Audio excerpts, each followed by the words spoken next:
finance on the left and supply chain digitization on the right, with insurance and network of networks in the middle.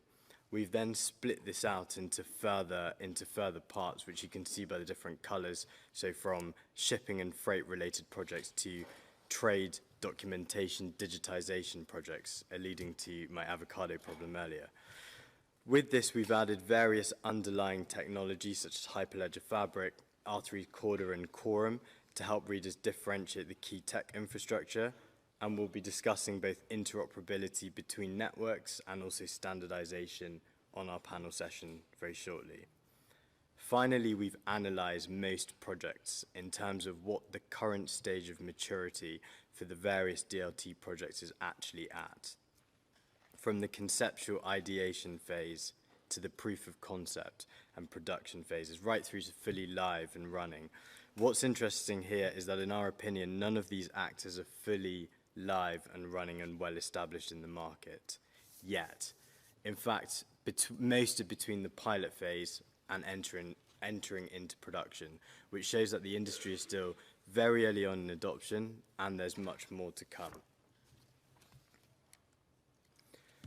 So what about our key new types of digital contracts? Well, sorry. I think, you know, what we can expect for 2020, for next year. Okay, all right. Well, I think, you know, what we'll be seeing next year is blockchain is going to become more, it's going to become a lot less visible.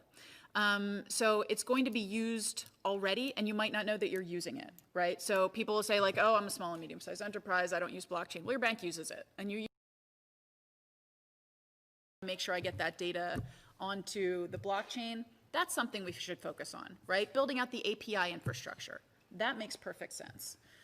The whole trade standards discussion, which I think is going to be talked about tomorrow, that's something that everybody is actively working on. The different blockchain platforms are working together to make sure that there's standards that make sense so that when cross-platform interoperability becomes something that we can have, that it works. It will work seamlessly. It'll be much simpler. Okay. About distributed ledger to distribute, so blockchain to blockchain, like, you know, Corda to Fabric interoperability, that's something today that I don't think that you really need. You can build it, and in fact, we had built it. In one of our projects for Project Voltron, we showed that you could transfer an electronic bill of lading from Fabric to Corda and back. You can do it. But the thing is, with blockchain platforms today, they are not necessarily stable. Corda is. But for example, you know, a lot of the public blockchains are not, like Ethereum is not. So you have, you know, a fork